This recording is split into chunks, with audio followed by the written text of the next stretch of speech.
Bonjour, chers amis de la chaîne YouTube Notre-Dame de la Communication. Aujourd'hui, nous allons parler d'un sujet très pertinent. Généralement, il y a souvent des manifestations, des mariages à animer, des baptêmes à animer, des communions, des cérémonies de communion à animer. Des manifestations de libération, remise de diplôme, voilà. Et on fait souvent appel à un impresario pour vous animer l'événement afin que les invités soient attentionnés, concentrés et ne pas être ennuyés. Alors, pour éviter que nos invités soient ennuyés, la présence d'un impresario est très capitale. Dans ce tuto, nous vous proposons un mécanisme, une technique, des méthodes pour vous faire former à l'impresario. Comment animer un événement. Voilà le thème de notre présentation à travers ce tuto. Donc, si tu aspires à devenir un impresario, si tu aspires à devenir quelqu'un qui veut animer des événements, alors voilà le moment. Ce tuto est fait pour toi. Tu veux apprendre à animer des mariages, que les gens t'invitent pour que tu puisses animer les mariages, animer les anniversaires de naissance, baptême et autres. Ce tuto est pour toi. Alors, pour animer un événement, vous devez savoir que l'animation, c'est la quintessence d'un événement festif. Elle met l'animateur, c'est-à-dire l'impresario, en contact avec l'événement du jour, sans voler la vedette aux autres. Il faut noter que toute personne ayant des qualités humaines et de l'assurance peut animer un événement avec une programmation appropriée. Il faut un peu d'entraînement et un sens pratique de l'organisation. Alors, la première étape que vous devez suivre, puisque ce que nous voulons faire, c'est subdiviser en 4 étapes. La première étape, c'est de préparer un événement. Alors, pour préparer l'événement, la première des choses, il faut aller d'abord rencontrer la personne qui organise l'événement pour passer avec elle en revue le contenu de la manifestation. Dans certains cas, la personne responsable de l'événement en est aussi l'animatrice. Donc, je veux animer un événement, il faut que je me rapproche de la personne qui est responsable de l'organisation. Supposons que c'est un mariage et je suis invité en tant que impresario pour pouvoir animer ce mariage. Il est nécessaire pour moi de rencontrer les futurs mariés, leur poser des questions sur leur cours, comment ils se sont rencontrés, quelles sont leurs préférences, qu'est-ce qu'ils aiment, qu'est-ce qu'ils n'aiment pas.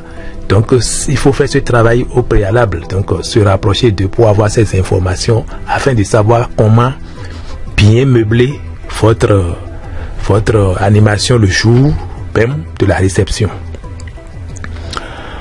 La deuxième étape maintenant, entretenez-vous. Cette étape, c'est entretenez-vous personnellement avec toutes les personnes qui participent à l'événement et qui participent, pourquoi pas, à l'animation. Il faut leur demander ce dont elles ont besoin pour leurs prestations. Demandez-leur de bien prononcer leur nom afin que vous puissiez les nommer sans mal. Ça veut dire que ceux-là que vous avez connaissance et qui peuvent être présents à cet événement qui est organisé, et si vous avez connaissance de ceux-là à l'avance, il faut les interroger. Si vous connaissez, par exemple, quand je prends le cas du mariage, il y a les mariés. Maintenant, si vous connaissez les proches des mariés, des invités que vous connaissez d'avance et qui seront là le jour-là, je prends par exemple les beaux-parents, je prends par exemple les amis de service, voilà, ceux-là, si vous les connaissez à l'avance, il est bon de les interroger de connaître leur nom, leur prénom, leur poser des questions pour qu'au moment où ceux-là seront là le jour-là, au moment où vous serez en train de faire votre travail, vous allez prononcer leur nom, parler un peu d'eux, parler de ceci, de cela, ça va les intéresser aussi, ça les met en valeur de manière à ce que le jour où ils vont rentrer chez eux, ils seront contents d'avoir participé à un événement du genre, puisque personne ne sera ennuyé, c'est-à-dire que tout le monde est considéré. La troisième étape, il faut trouver toutes les personnes il faut trouver toutes les personnes ou groupes de personnes qui présenteront l'événement. Il faut vous rendre sur leur site internet. Par exemple, bon, si vous savez peut-être que bon, le jour de l'interprète de la réception, ils ont invité un artiste. On ne sait jamais. Peut-être qu'ils ont invité un artiste qui viendra animer. Peut-être qu'ils ont invité un comédien qui viendra aussi animer le jour-là. Il est intéressant d'aller sur le site internet de ce comédien-là, de ce chanteur-là, pour voir un peu la biographie de la personne. La biographie de la personne. Et le jour, vous allez faire votre impresario.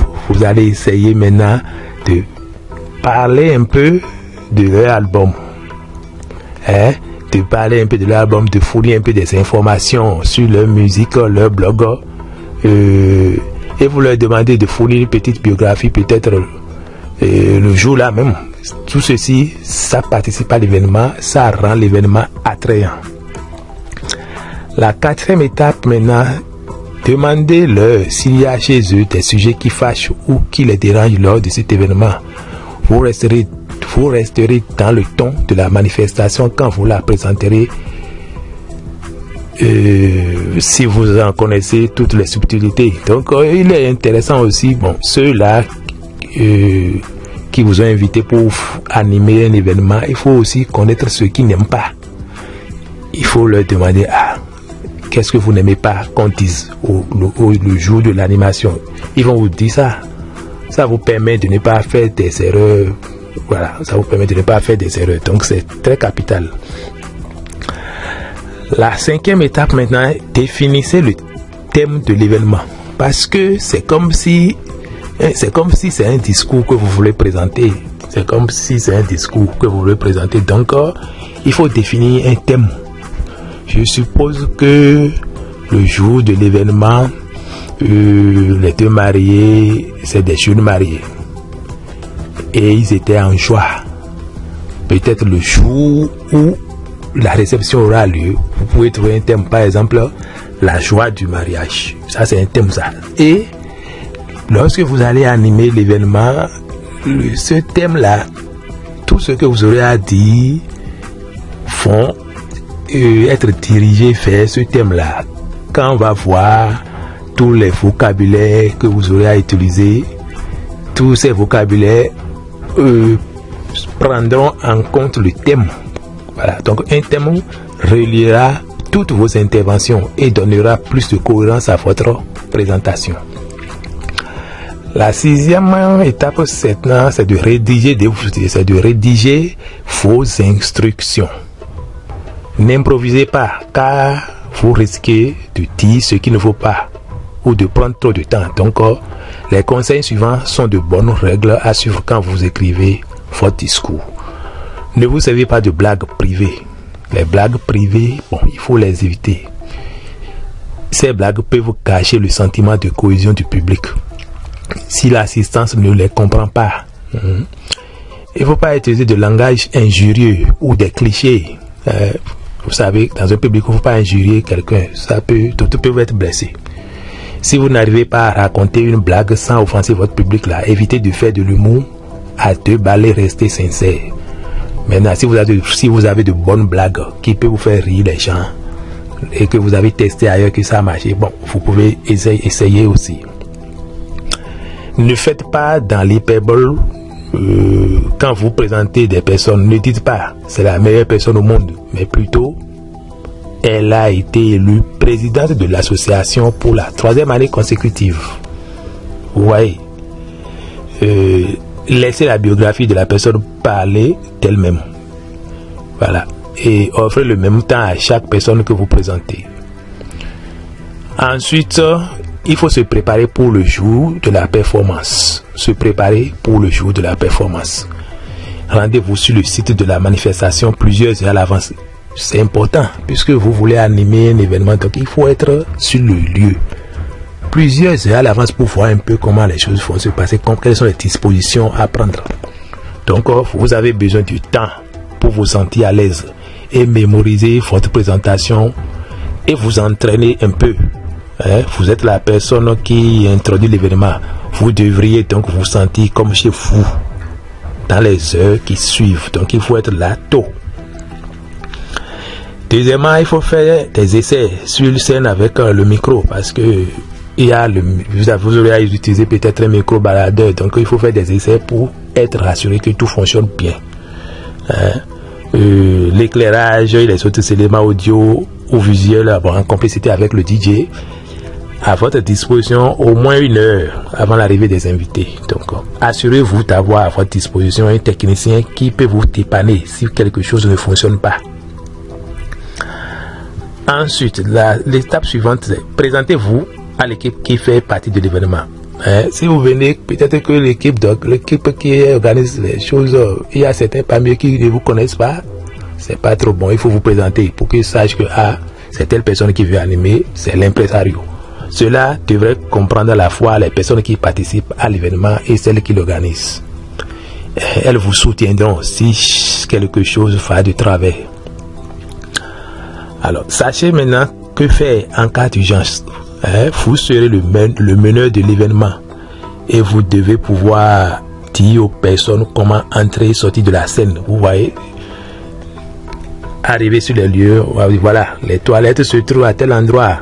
Si vous avez besoin de telle chose, adressez-vous à telle personne. Donc, il faut organiser pour que ça soit en ordre. Sinon, un désordre peut s'organiser. Un désordre peut s'installer, j'allais dire.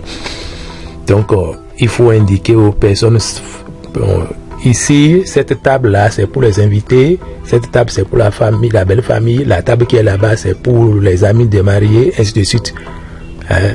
Donc, pour qu'il y ait un ordre, là où se trouvent les toilettes, il faut les indiquer aux gens, les toilettes se trouvent à tel niveau. Au moment où les gens vont se lever pour prendre le repas, il faut les organiser. Ceux qui sont à ma gauche, vous allez prendre le repas ici. La première rangée, vous passez d'abord la deuxième rangée, vous passez la troisième, ainsi et de suite, organisé pour que tout soit bien organisé. Alors, cinquième chose maintenant, revoyez à l'avance l'ordre dans lequel les intervenants de l'événement participent à la manifestation. Vous devrez changer le programme ou remplir un blanc. Si quelqu'un n'apparaît pas sur scène, dites aux différents intervenants dans quel ordre ils doivent apparaître. Le jour, si je prends le cas d'un mariage, peut-être qu'il y a des gens qui veulent faire des discours. Ceux-là qui veulent faire des discours, il faut les ordonner. S'ils sont 3, 4 ou 5, il faut pouvoir les organiser. Telle personne passe en première position, ensuite telle autre, voilà. La dernière chose que nous allons dire pour conclure, c'est habillez-vous bien pour l'occasion. Il ne faut pas venir avec un bomba sale. Il ne faut pas venir avec des habits déchirés, sales, non. Habillez-vous pour l'occasion. Il faut bien être bien habillé. C'est un vieux cliché toujours très important pour un animateur. Car vous devez avoir une allure professionnelle, soignée et impassible. Décidez du degré de recherche de vos vêtements avant le début de la manifestation, suivant la nature de votre public. Alors, il faut maintenant pouvoir introduire. Quand vous faites tout ça maintenant, il faut pouvoir introduire. Le public est là, tout le monde est là. Comment rentrer sur scène? Comment entrer sur scène pour s'annoncer? Alors, 1. Attirer l'attention du public. Si vous vous trouvez à un endroit bruyant, c'est le moment d'attirer l'attention du public. Peut-être qu'au début, les mariés ne sont pas encore là, donc il y a du bruit, chacun parle, il y a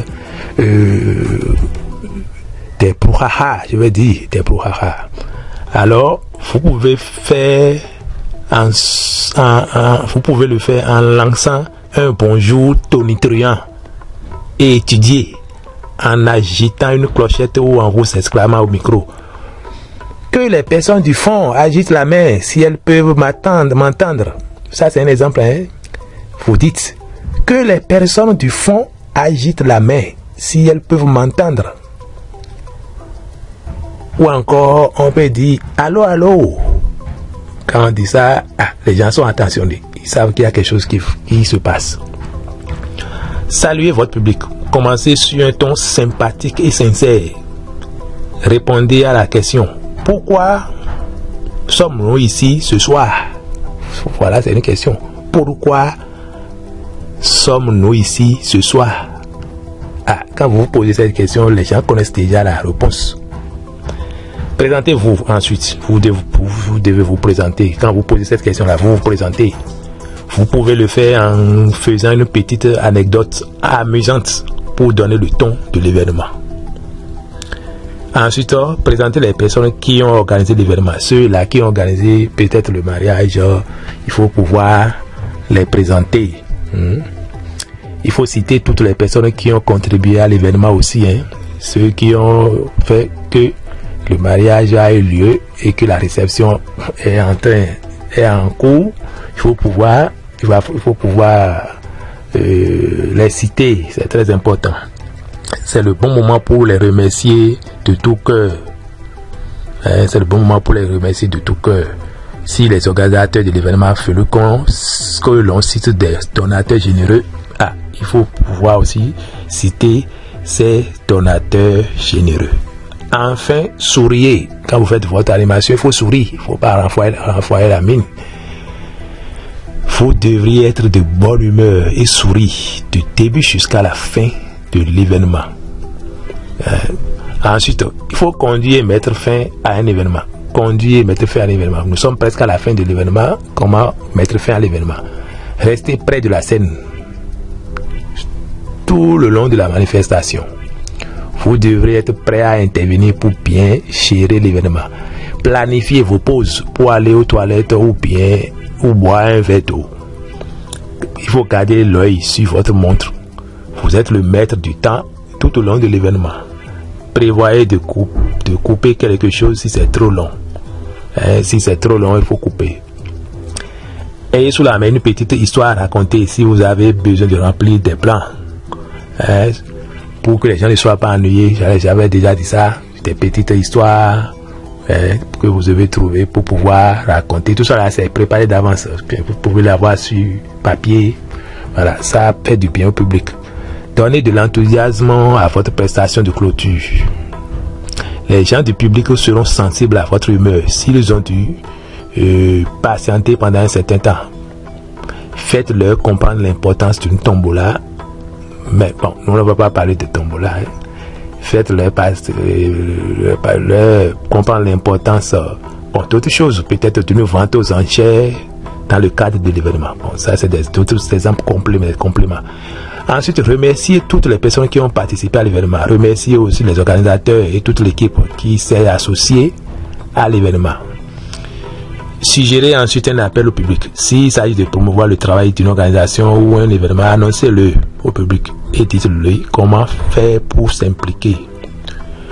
Voilà de façon globale ce que nous pouvons retenir sur comment animer une réception, comment animer un mariage, comment animer un baptême, etc.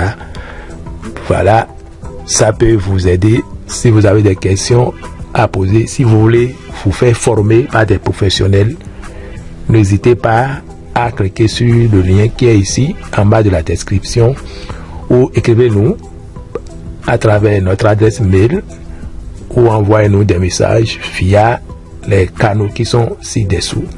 Merci et à bientôt.